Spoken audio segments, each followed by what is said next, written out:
For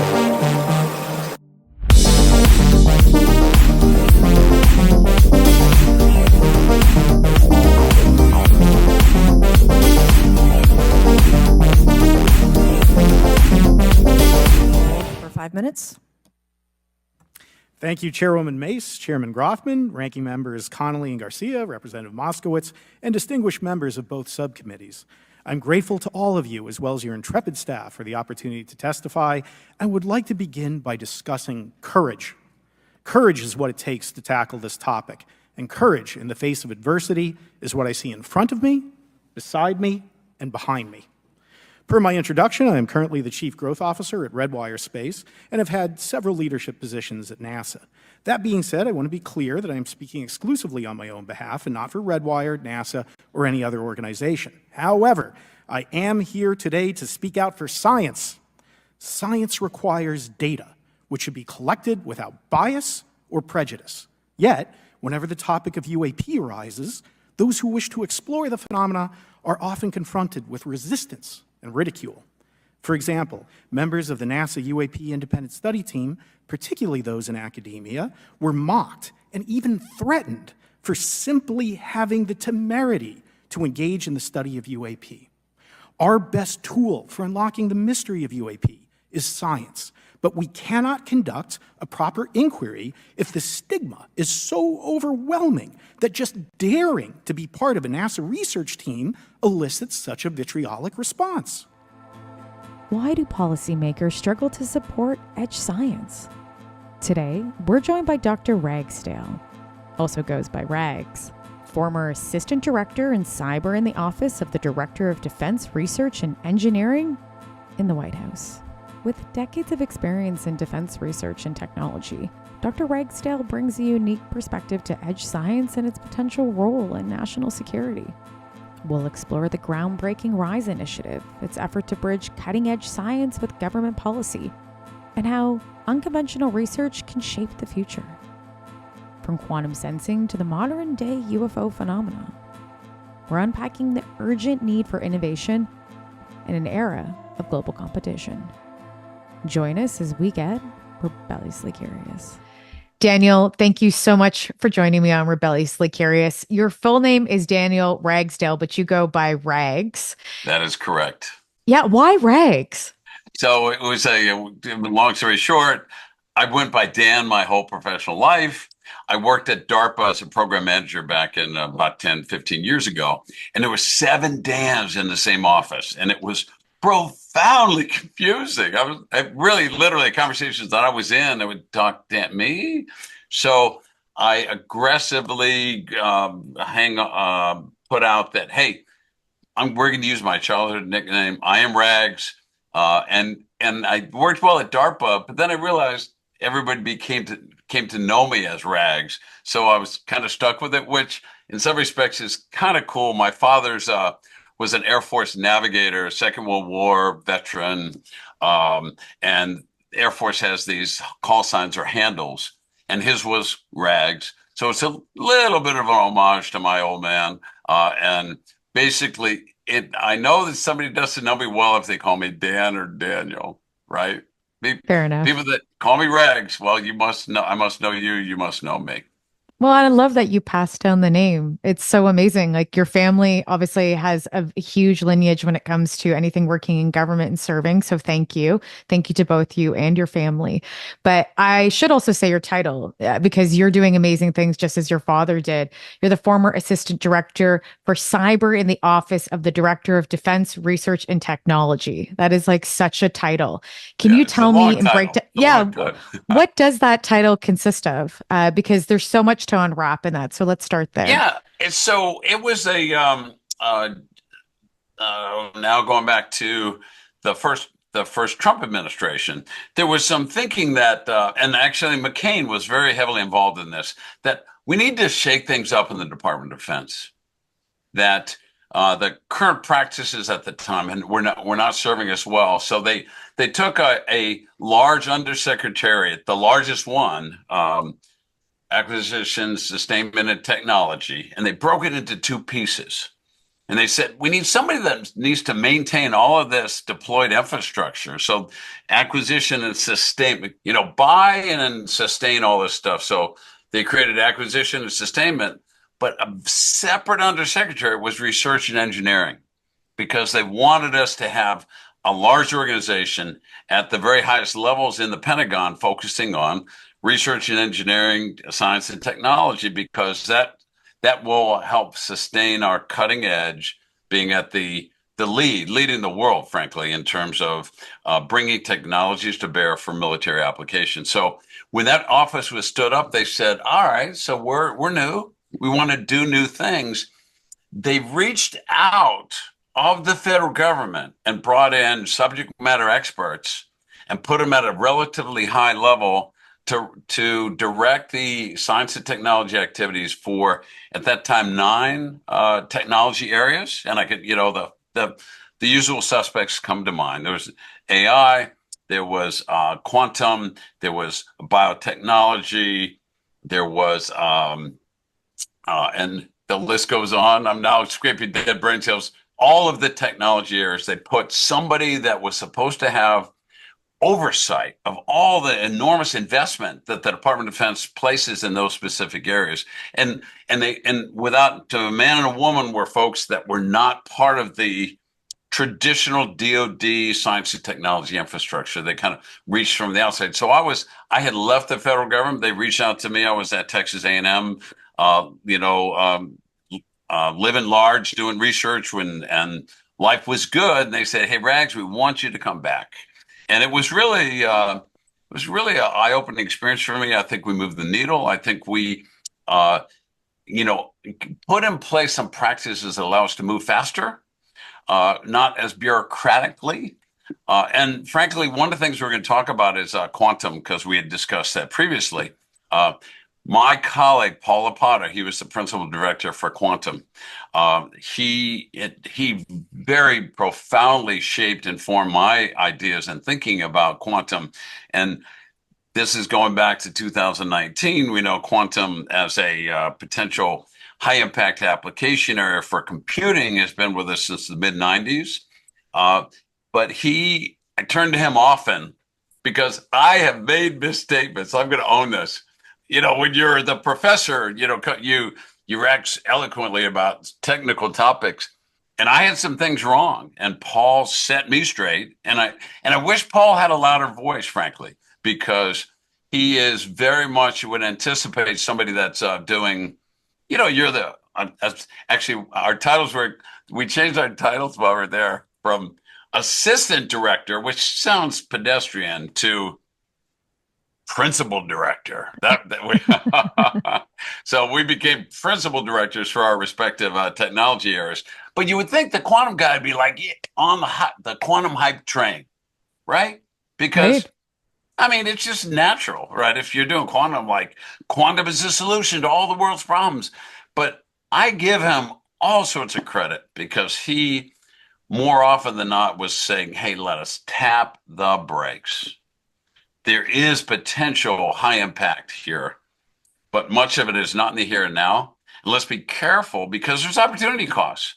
If we invest all of our science and technology in the development of quantum science as the foundation for quantum technologies, there are other things that we're not doing. So he advocated for a more measured approach.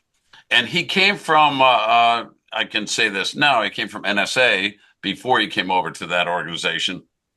And NSA is on record, public documents that NSA has released that demonstrate that there's some skepticism, even within that agency, as to the full impact, and more importantly, the urgency or lack thereof, or the urgency of where the urgency should be applied. And the NSA and many are, and I signed up for this. Paul signs up for this. We need quantum resistant crypto, hard stop. Got to have it. It's our current public key cryptography, which we all depend upon, depends upon not the difficulty of factoring large prime numbers. That's a provably hard problem. Conventional computers, if you get a sufficiently large key size, they're not gonna be able to crack them within our lifetimes or within, tens of thousands of years using classical computers. But due to Shor's algorithm, circa the mid 90s, if you had a viable quantum computing capability, which didn't exist at the time and doesn't now, for addressing large key sizes, that you could solve those problems in a much more efficient manner. And that, of course, is the threat. So if anybody ever had one of these very capable quantum computers, they could not only break all the crypto, they could break messages that were encrypted with current public key cryptography. But if they archive data, they could go back and decrypt that too. So that's a real threat. But the question is when. And I think there's so much hype now. It's like, well, next year no, it's not going to be next year. And based on experts that I've spoken to, it's not going to be in 10 years. Unlikely to be in 20 years.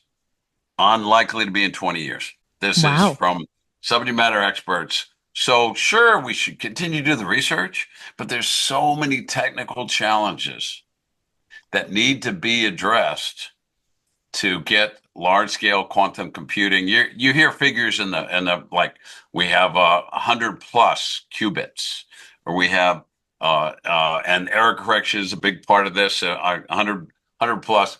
Sometimes I take what we have 3 error corrected qubits. And the estimates from people that know better than I is like you need 10,000 or 100,000 error corrected qubits.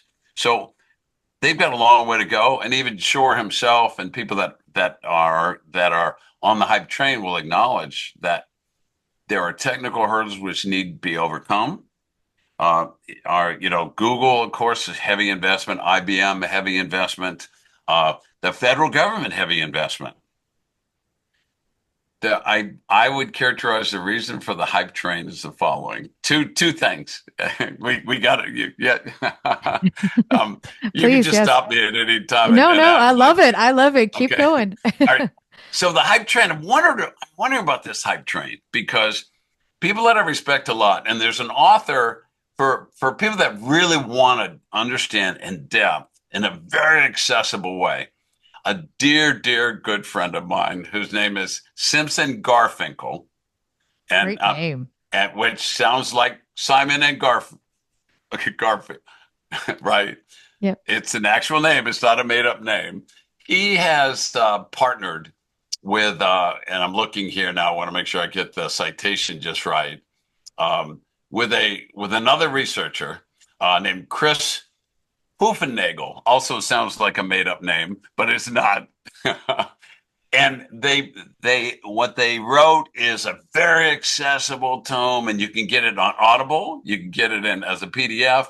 It's actually free in some respects if you have some association with some universities.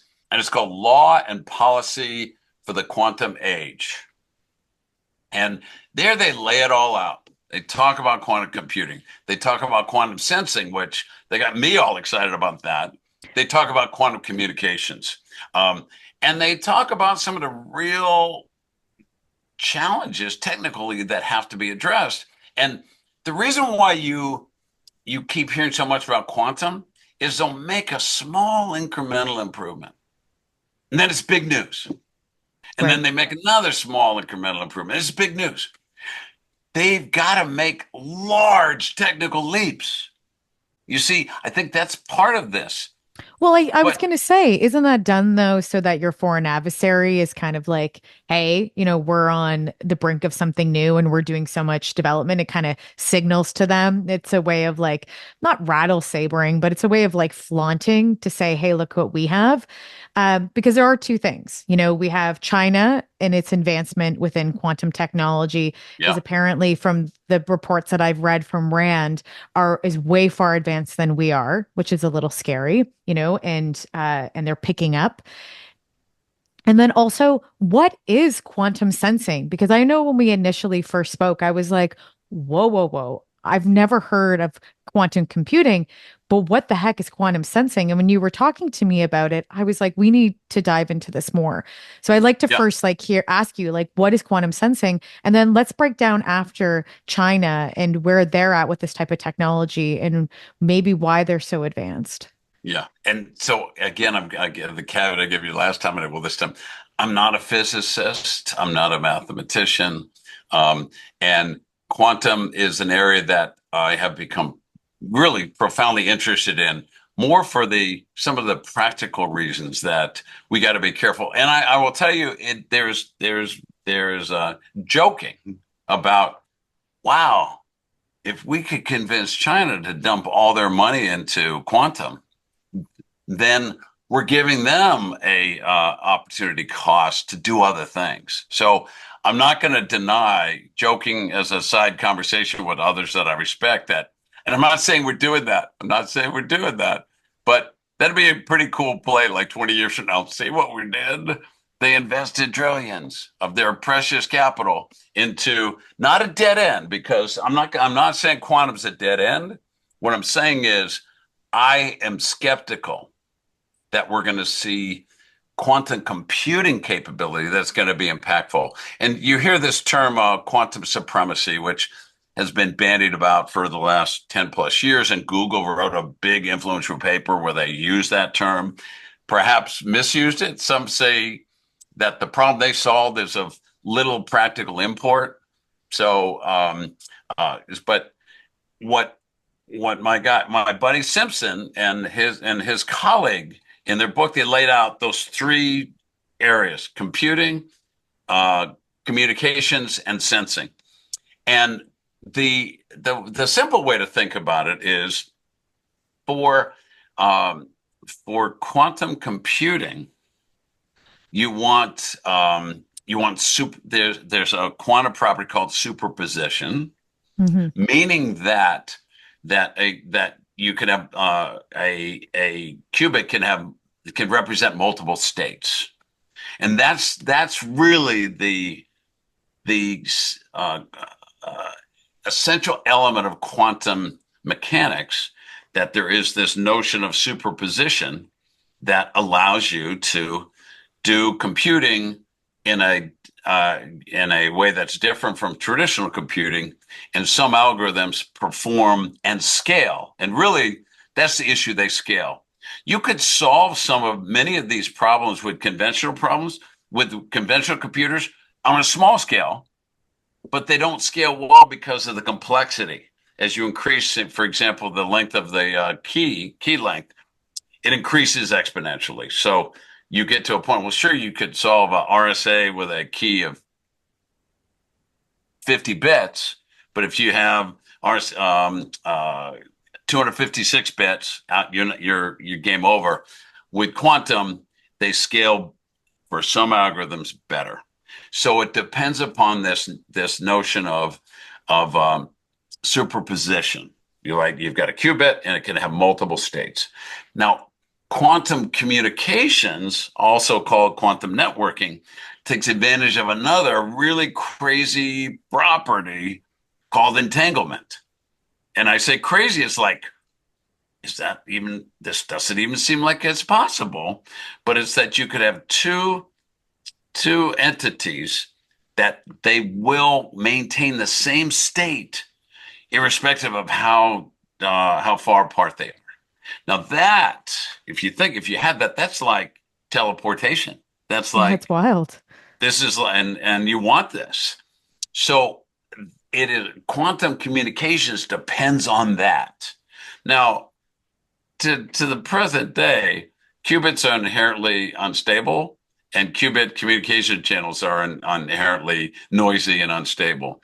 So we're trying to build all this really impressive technology with some unstable and some of the incoherent states. So and because of all the technology they've got, all the technical challenges they got to address. So you've got computing depending upon entanglement. Depending upon communication depending on entanglement, computing on superposition. Now, quantum sensing is kind of between the two. It uses both phenomena to do sensing at a level that's vastly exceeding anything we can currently do. And in my mind, that's where the real excitement can be and should be, because we did talk about this last time.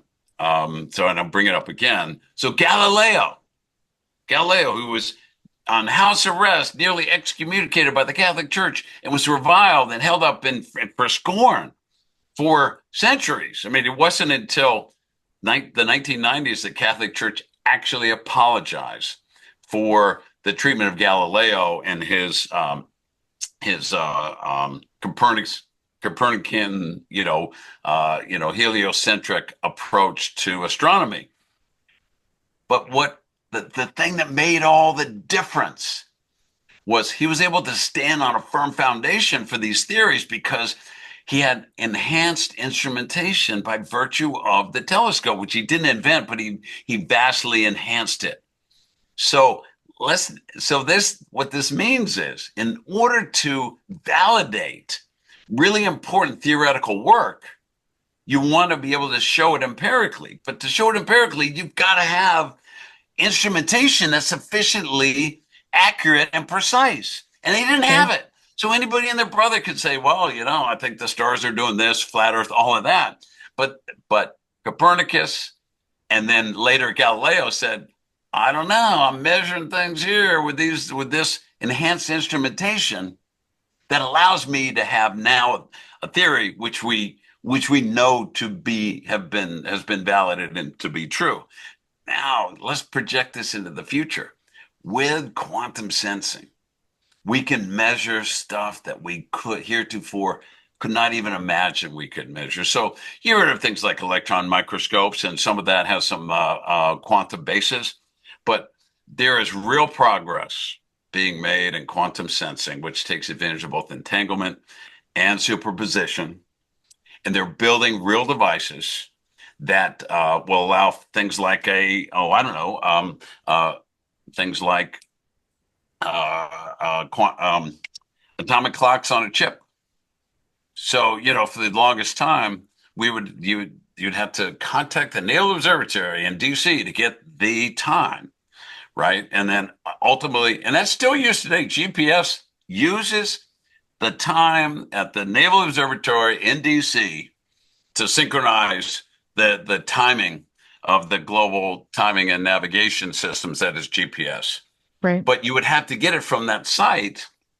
What this allows you to do, this quantum sensing and quantum technologies allow you to have a very precise time at a chip level.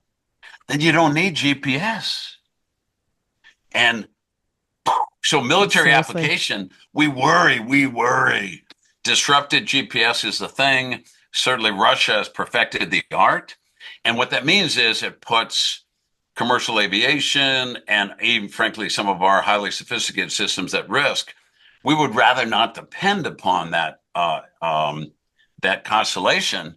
And if we've got quantum-based atomic clock on a chip, we can avoid all that. And so in the here and now, and this is why I'm so bullish on quantum sensing, I believe it's going to open up so many important advances by virtue of having instrumentation at such a fine grain beyond which we have never seen to this date. So would you call sensing like a knowing as well? Like it's intuitive in its own way? That's a great question. That's really a great question. So now you have me, my gears are grinding. So I'm thinking sensing. That's really a great question. I'm thinking sensing in terms of there is a given state of the universe. There's given state. The degree to which we can have fine-grained knowledge of the state of the universe, in air quotes, is going to help us develop and validate new theories.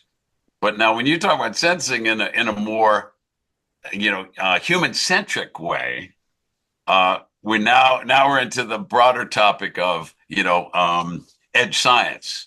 For sure. There's phenomena like that we don't understand, right? We just don't understand.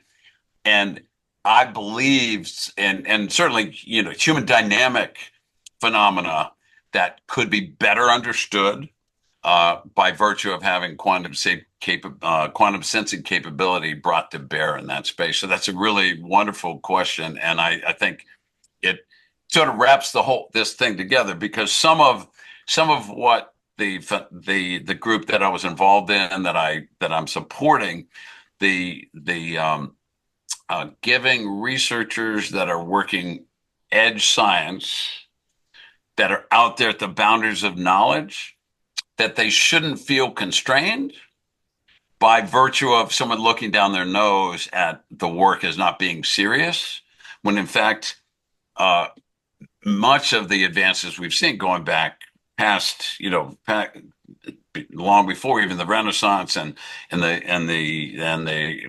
universal embrace of the scientific method, we've had people that are proposing perhaps ideas that sound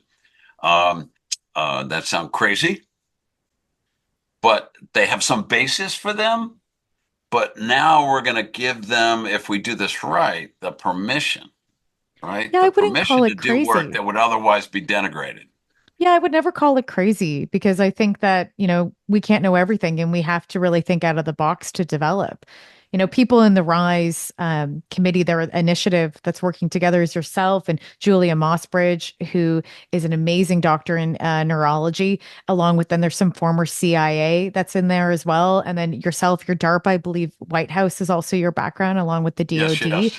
Yeah, so you have this amazing collective of people that are going, just recently had a meeting within the White House, talking to White House representatives and saying, hey, we'll be the glue between, edge science and these committees, and finding these people or other groups or organizations that are working on this so that we can be advanced. You know, it's so important. And for the fact that it will help change policy, I imagine to change policy to get edge science into the forefront, how long does it take and how important is policy first? And how long does it take for policy to change if this initiative fully goes through? So your question you're asking about, so the chicken or the egg is technology and policy. So they're inextricably linked, and I think in part there's a hard written policy, right? I mean, there's constraints or basically policy. I'm not a policy wonk, but policy could constrain. Thou shalt not do X, Y, or Z, or policy could remove barriers, and and I think that's where the real benefit will come. Is we have policies that are permissive in nature, and I go back to the permission to do work in areas that might have been denigrated by those in the past. And I think we're in a place now where our we have both bipartisan and bicameral support for doing work in one of the areas that fits in this edge science. So we know we have moved away from UFO as a term, and we're talking about anomalous or unified anomalous phenomena, and UAP. and that's Yeah. not this is not a hand wavy name change just for form. It's actually to make sure we're communicating that there is absolutely anomalous phenomena occurring all around us on a relatively regular basis that we can't explain. And when you put the term UFO on it, people think of, aliens and, those sorts of things, when in fact, it doesn't, it just means that we're observing phenomena for which we cannot explain, hence, and we need to get to the bottom of this. And that is, I'm going to use another example that gets at treating something as anomalous, and then giving people the permission to look into those anomalies. So there's another form of anomalous activity called anomalous health incidents, AHI, and that is the Havana syndrome you may have heard Correct. of, Oh, for sure. where primarily members of the intelligence community or the Department of Defense and their families, which is the real sad part from my standpoint. It's all sad, have experienced like thousands of experiences where they had a variety of symptoms that could not be explained. And what they did is they looked at these, I say thousands, hundreds of these cases, and with a lot of work, they were able to rule out as anomaly, like come up with a proximate cause of this and explain it. But they're still left with 100 plus or more incidents that have occurred in the past 10 years that they don't have a good explanation for. And what that means is they have an obligation to continue to work this issue, to see the degree to which we can get to the bottom of this, because these are very troubling threats. How long do you think then with something like this with UAP?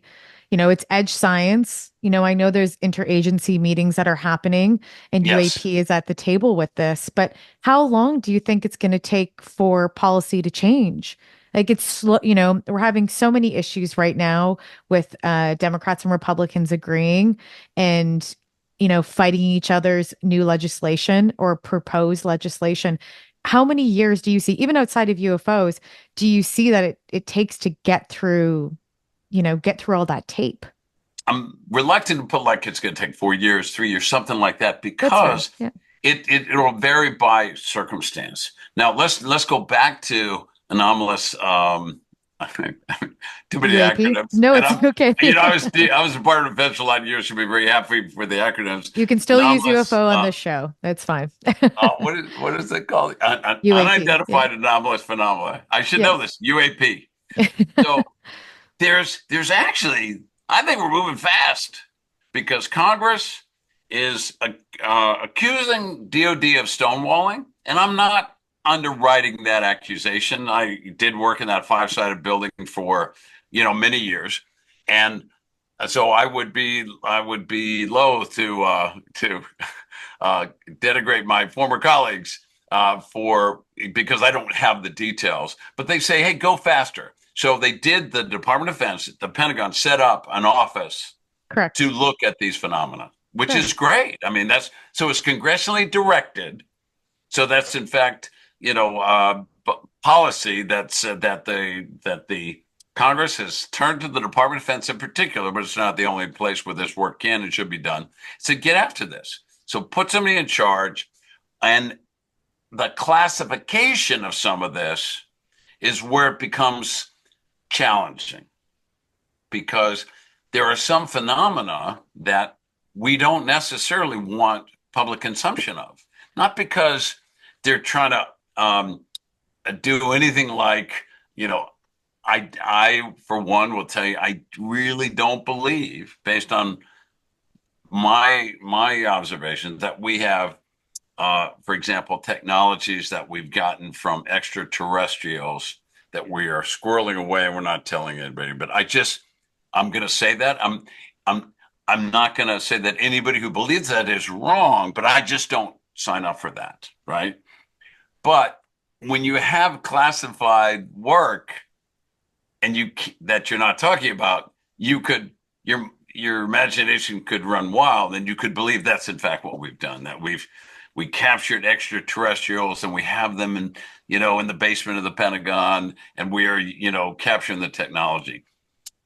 I don't actually sign up for that, but I do sign up for, in those instances where very credible observers have made some observations, and perhaps in cases where we have both technical data that would show that here was a circumstance where it's not just somebody's eyewitness, but where there was phenomena that we can't explain, we need to drill into that to better understand it. So more to your question about policy and how it could work here, Congress has poked the Department of Defense in the chest, said, do this.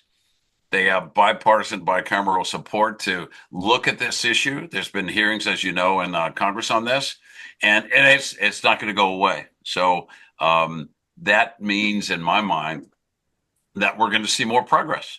That now there's a flip side that I do have to represent. Do you remember the Golden Fleece Awards? Oh, Do no. you remember? No. Oh, so this is so a certain age, I think it was in the 70s, could have been, and I'm hand waving on some of the details, but you'll get the general idea. There was a representative that went out of his way to identify what he thought was ridiculous research, right? Like why are we spending, hard-earned wages that are paid, that taxes are paid by the great American public to do research in this space? And it was I think monthly thing at hand wavy where he would announce, well, here's some researcher at, name your institute of higher education of choice. I almost named one, but I self-censored. And they're doing work to, name a sort of what sounds crazy thing. And they were held up for scorn, like what people were angry. Why are we wasting valuable taxpayers' dollars to do this? So that is a way of thinking that threatens the way of thinking we're discussing here, saying, hey, let researchers relax those constraints such that they have permission without the likelihood of being held up for abject scorn and criticism. Let them, push forward the boundaries of knowledge to understand phenomena, because that's what scientists do. That's what they've done since prehistory. Scientists, or those even without that label, have attempted to collect data and develop theories that they could use to help advance the cause. And they just need to feel that they could do the work and would do the work. But more back to your question about policy, I think it's more of a culture. We've got to have a culture in the federal government that is more open to edge science topics. Yes, very much so. To me, and then you can get rapid movement. You could get, we're going to be getting potentially answers, evidence-based, because you're not hearing me say that I think we should explore these things without a scientific foundation. We want evidence-based approaches to both collect data on these phenomena and analyze the data on those phenomena across many different application areas, and then develop theories based upon the data and the evidence, as opposed to what sort of makes sense, right? Somewhat of a pedestrian, non-scientific approach. And we just need to allow those that are in the Department of Defense, Science and Technology enterprise think, I hate this. I hate the cliche terms like out of the box, and propose research topics and studies that would allow them to better understand some of these phenomena. I agree. And looking at funding, right? You can work with so many different corporate companies or different private companies that would be able to have research if people like it or not, right? Like there's a huge conversation about that. And we've also had a conversation about intimate domain with UAP, finders keepers idea. So I know that there's some issues, but we do have so many amazing people that do their own research that we can tap into, and the government can. It just doesn't have to be in departments. And with that said, you've worked at DARPA, and we see that DARPA obviously is, forward thinking when it comes to technology, especially in defense, but they've really steered away from the topic of edge science in some degree that we know of, right? That we know publicly of. Why are they so weary when it comes into, let's say, maybe we'll throw it out there, remote viewing or other, as people would consider, woohoo kind of science, right? Why are they so against working within this edge side when that's really part of their mandate, or working in edge science when it's really part of their mandate and mission? Yeah. So I'm going to take you on a little bit of a path here, and I'm reluctant. Sure. I'll just leave it at that. Okay. I was going to say another comment, which it's a little bit of we're going to go over here and then come back and then here. And here's I just recently, so I have been a student of leadership my entire life, right? So it's not my academic discipline. I was not a behavioral scientist. I was not a psychologist. I was not an anthropologist, a sociologist, or any of those. But I've studied as a leadership and practice from the time that I was a cadet at West Point, and it's been sort of a, I don't want to say a sideline, but it's been because it's central. I mean, every interaction, including this one here, I'm literally, I have a background process as is trying to, account for how what we're doing and saying could have a positive influence on others and cause them to move in, a better direction. That is, and so with that in mind, there is an Army definition of leadership that says that leadership is a process of influencing others to achieve the mission while improving the organization. And now the Ragsdale caveat to that is the best way to improve an organization is to help develop the people within the organization. Boom.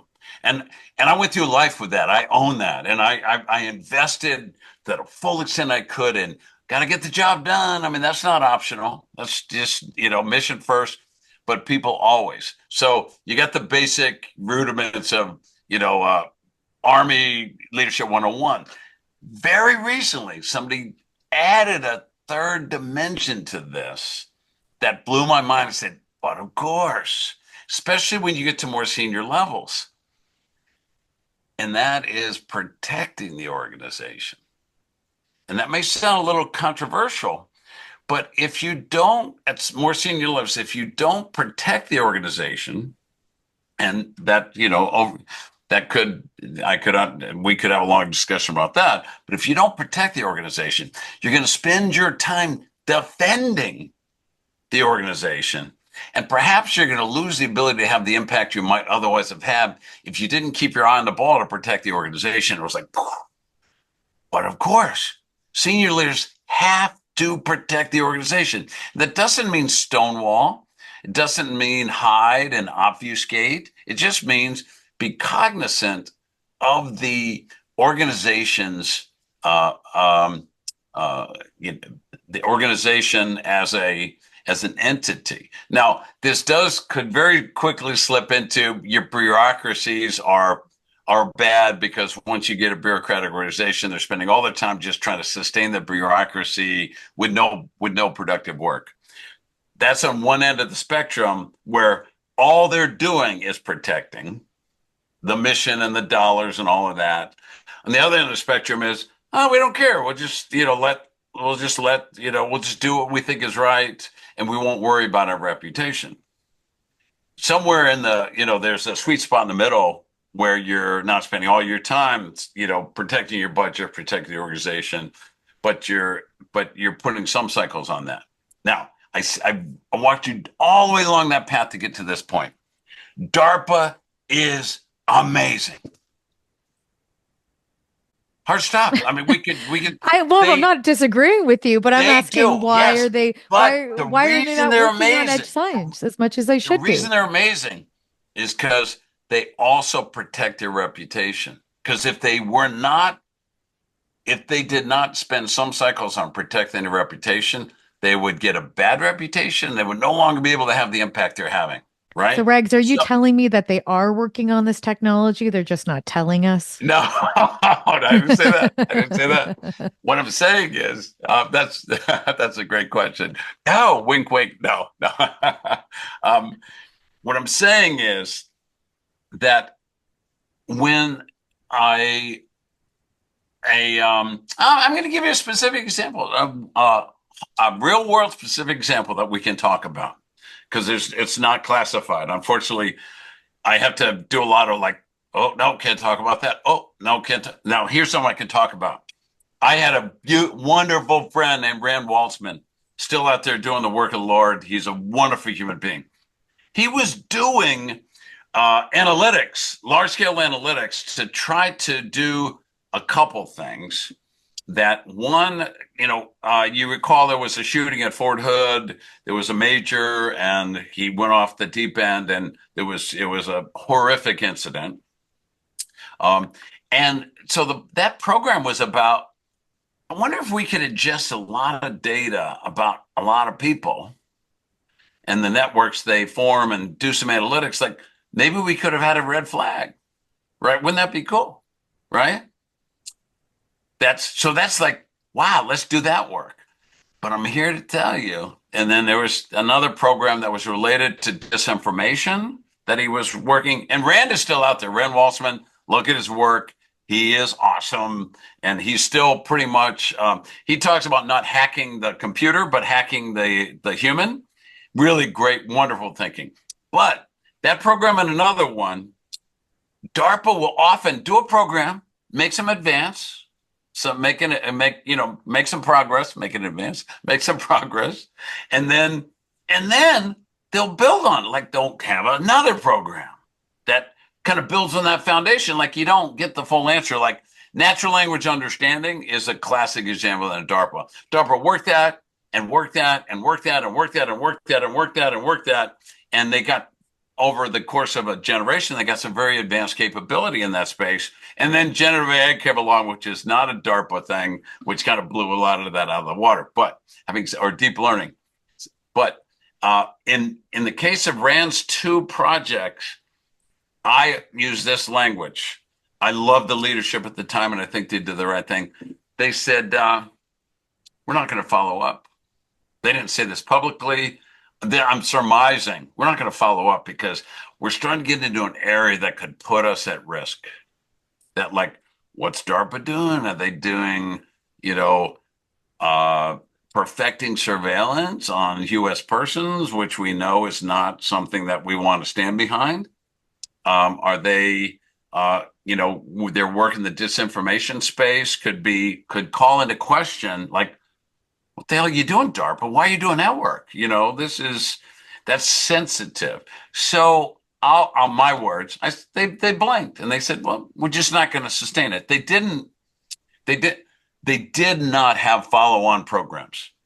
And the organization, because if they kept going down that path, they could put DARPA's funding, DARPA's organization at risk because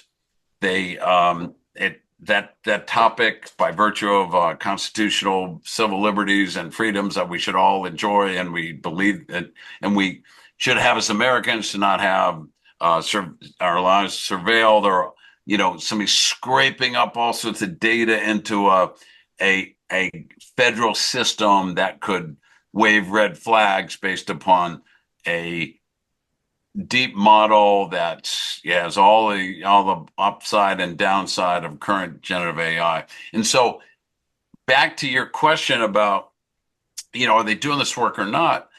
Yes, they are doing work in sensitive, there's a biotechnology office, BTO, that stood up about 10 years ago. They're doing brain work, like really cool, cutting edge analytics on brains and neural activity, which I think is groundbreaking, all on class. Some of the work they did, frankly, the vaccines.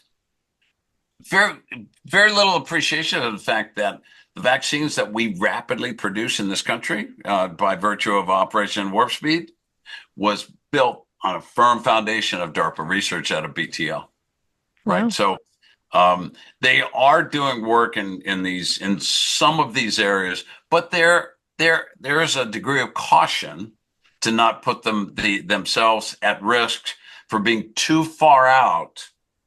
Yeah, I hear bureaucracy. I hear bureaucracy is a problem, and obviously policy is a big problem too.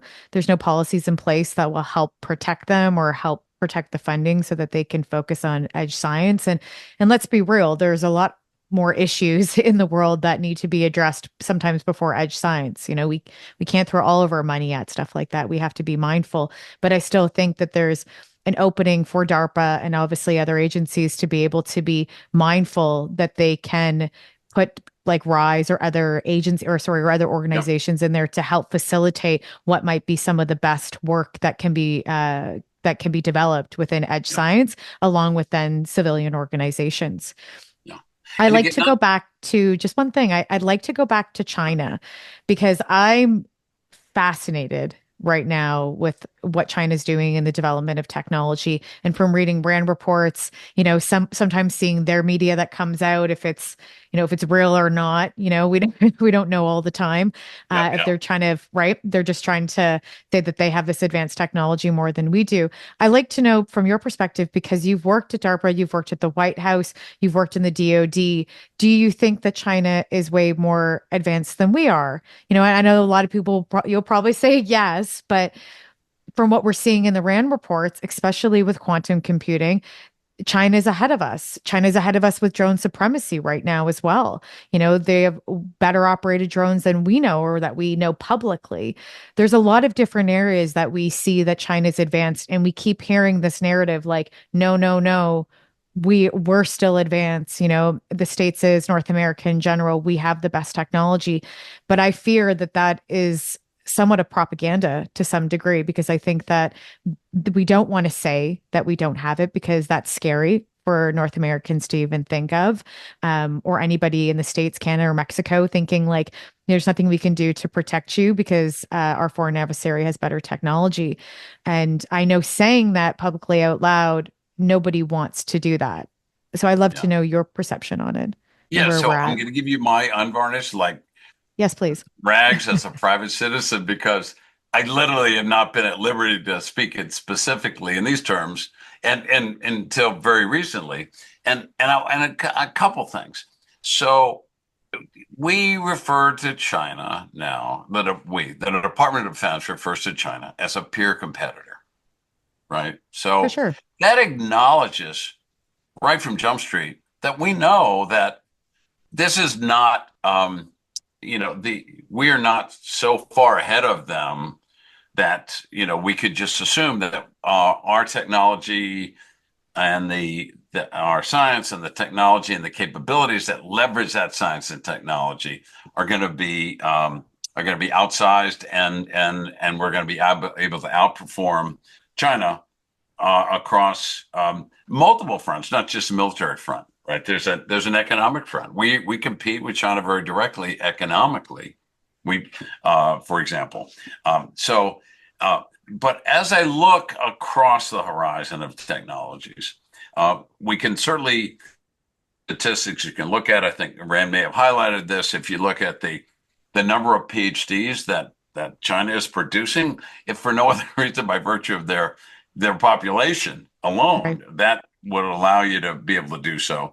So they're producing a substantial number of very high caliber researchers. They are publishing papers at a rate that exceeds the productivity out of some of our best and brightest minds here in this country. So they're clearly making substantial progress. I would, if asked for across the board, for a number of reasons, I still believe that we have an overall lead on China across multiple technology areas. And I believe that for a couple of reasons. One, United States has been the engine of innovation for the world for the past 100+ years. And so why is that? I mean, what is it? Is there something special about our culture that has allowed us to be the engine of innovation for the world? And I think I'm not a sociologist, but as I look at the way that we approach things, we let the market work until it doesn't work. Good point. And so getting that right is critical. But if the invisible hand of the market, if allowed to work, will drive innovation. And so so AI, where's the epicenter of AI work right now today? It's in Silicon Valley still. And so is China doing a lot of work? Certainly, are they making a lot of progress? But the epicenter where the real most consequential work is being done is in Silicon Valley in the United States. So even like we talk about chips, like, oh, we've lost, we're losing. The majority of the intellectual wherewithal that goes into the design of chips is either U.S. or Western Europe based, right? So sure, they do a lot of fab in Taiwan, but the real intellectual foundation for the design of these future chipsets is done in the United States and Western Europe, not exclusively, but and in part because they have economic and research ecosystems that let the market work. So the demand signal that our markets produce is causing enhanced innovation to take place across the world, but certainly in places much like the United States and our longstanding democratic partners that have, I believe, hit that sweet spot of balance. An unconstrained market is bad for everyone. A heavy hand by the government, so I'm thinking China, increasingly heavy hand, will stifle innovation. And I think that's our secret power. That is why I believe strongly that you pick a specific area. I'll give you one, for example, that I worry about is biotechnology. That I'm concerned that not only is China outstripping us in that space, and it's such an important space, but they're also I can't talk in detail about this, but I'll just say we have to be careful about U.S. based both U.S.-based facilities, U.S.-based companies, that we've got to be careful about what they sell and divest or don't sell and divest to others. We'll just leave it at that. In other words, there's a couple ways. I will use no companies. You can develop new technology, or you can buy some. You bring right. And so this is done at big companies, and all the ones I'm talking about. That I will tell you, if you ask Siri who invented Siri, you know what they'll say? You know what Siri will say? What's that? It'll say the Siri was built on by the Apple Corporation, right? No, it was built by a company doing work in support of DARPA, and that company was ultimately acquired. And now Siri was not invented by Apple. They would like you to believe that, and they even claim that. It's not true. Siri, the foundational work was done by a team of researchers supporting a DARPA project, right? That is going to be a good fun fact now when I go to a party. I will sorry? be sharing that. I said that will be a great fun fact when I go to a party. I will be sharing that as little tidbits of information. And there's a lot of things like that. DARPA just wants to change the world and make it better, and is often unconcerned about who gets credit. There's a vast, the easy one that's sort of off the top of your head. Who invented the internet? BBN, working in support of DARPA, created the ARPANET, and the rest is history. But those are just two of dozens of examples of really important consequential tech that was developed in the golden goose that is DARPA. And DARPA, frankly, we're not worried about getting credit.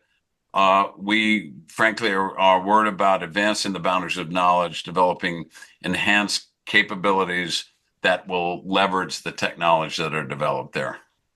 My last question to you, Rags. Within the Trump administration, we see that he has somewhat, in the last administration, you were saying in his last, I think in 2020 or 22, he was very for edge science, you were saying, right? They were building people within agencies to focus on edge science. Now, within this time, coming into 2025, the Trump administration will be back into power. Do you feel that they will push initiatives for edge science forward? And also, if so, then how does that reflect our relationships with China and other, agencies? We do work with tons of educational institutes within China and other countries around the world.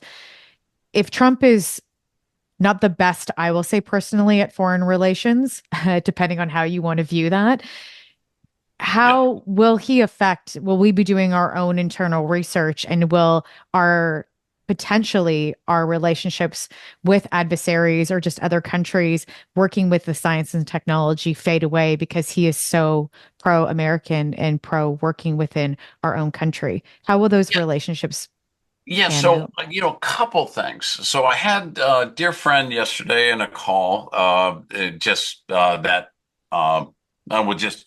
that could be serving. And he made a very specific statement that I said, I said, tap the brakes. And what he said was, well, one of the things I would do is I would not send any federal dollars to any university that is recruiting and retaining Chinese citizens. Like, no money to any university. And I said, okay, so what you're saying is no money to basically any university, particularly all the top tier, because we have thousands upon thousands of Chinese citizens studying at our universities. Yeah. So it's not even remotely possible that we could just slam the door shut, send them all home, because what that would do, it would shutter most of our research projects. Like the vast majority would just shut down because we don't have the students that are, the indentured workforce that are doing the work, that are facilitating all the great research that's happening in our institution of education. So we have to take a more measured approach. And frankly, we cannot and should not slam the door shut. They bring incredible talent. They're and without painting with too broad a brush, they're great students and they do great work. I think a better way of approaching that threat, and it's a real threat, because frankly, there's noteworthy cases where it's obvious that a member that is working directly with an intelligence agency in China is a student here, and that puts us on some of our technology at risk and at threat.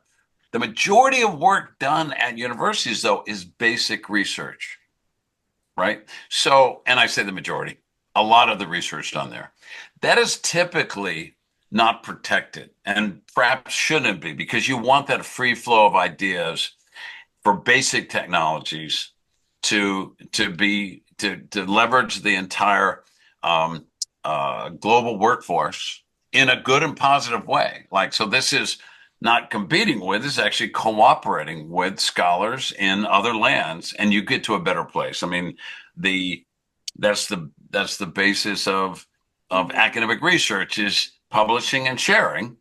And in the context of publishing and sharing, you get advancements and you get repeatable experiments, and the ball is moved forward, and you can see all of the technologies where a series of scholars, and then standing on the shoulders of the giants that preceded them. So we want that. But then again, we have to have practices in place where if they're doing any work that has any classified nature to it, we clearly cannot have non-U.S. persons of any ilk, like irrespective of whether they come from, they are in many colleges of engineering. So here's a question for you. What percentage of grad students in engineering programs at top tier universities are non-U.S.? What would you think? Oh, I would say probably, I would say 70%.